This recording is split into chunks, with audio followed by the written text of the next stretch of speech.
মঙ্গলবার টাকারজলা বিজেপি মন্ডলের উদ্যোগে ৪৬তম ভারতীয় জনতা পার্টির প্রতিষ্ঠা দিবস উপলক্ষে লাম্পড়াহাটি এডিসি ভিলেজ এলাকায় বিজেপি কার্যকর্তা সম্মেলনের আয়োজন করা হয়। ভারতীয় জনতা পার্টির প্রতিষ্ঠা দিবস উপলক্ষে লাম্পাহাটি এডিসি ভিলেজ এলাকায় বিজেপি কার্যকর্তা সম্মেলন অনুষ্ঠিত হয়।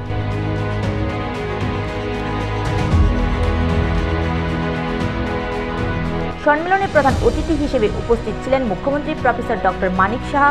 তাছাড়াও মঞ্চে উপস্থিত ছিলেন টাকারজলা বিজেপি মন্ডল সভাপতি নির্মল দেববর্মা, গোলাঘাটি মন্ডল সভাপতি নারায়ণ দেবনাথ, বিজেপি প্রদেশ সাধারণ সম্পাদক বিপিন দেববর্মা, সিপাহীজলা জেলা উত্তরের বিজেপি সভাপতি বিপ্লব চক্রবর্তী সহ অন্যান্য নেতৃত্বরা।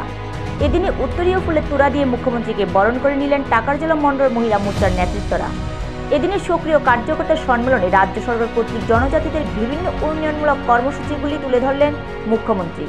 তাছাড়া কেন্দ্রীয় এবং রাজ্য সরকার কর্তৃক পাহাড়ের উন্নয়নের লক্ষ্যে যে সমস্ত কর্মসূচিগুলি হাতে নিয়েছেন সেই সমস্ত বিষয়গুলি নিয়ে বিস্তারিতভাবে আলোচনা করেন সক্রিয় কার্যকর্তা সম্মেলনে মুখ্যমন্ত্রী। বিগত ২৫ বছর যাবৎ গণমুক্তি পরিষদের নামে বামপন্থ সরকার জনজাতিদের অনেকটাই পেছনে ফেলে রেখেছে।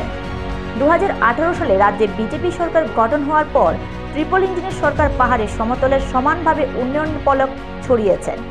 এদিনের সক্রিয় কার্যকর্তা সম্মেলনে কেন্দ্রীয় এবং রাজ্য সরকার কর্তৃক কল্যাণমুখী কাজকর্মের সমর্থন জানিয়ে ৫০ পরিবারের ১৪০ জন ভোটার সিপিআইএম ও কংগ্রেস দল ছেড়ে ভারতীয় জনতা পার্টি দলে যোগদান করার আগ্রহ প্রকাশ করেন।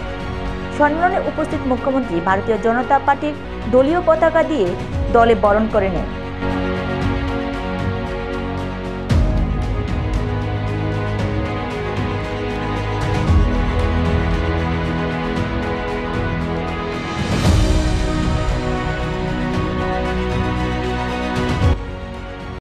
উদ্যোগে এখানে আমাদের যে ৪৬তম ভারতীয় জনতা পার্টির প্রতিষ্ঠাতা দিবস সেই উপলক্ষে একটা প্রোগ্রাম রাখা হয়েছে।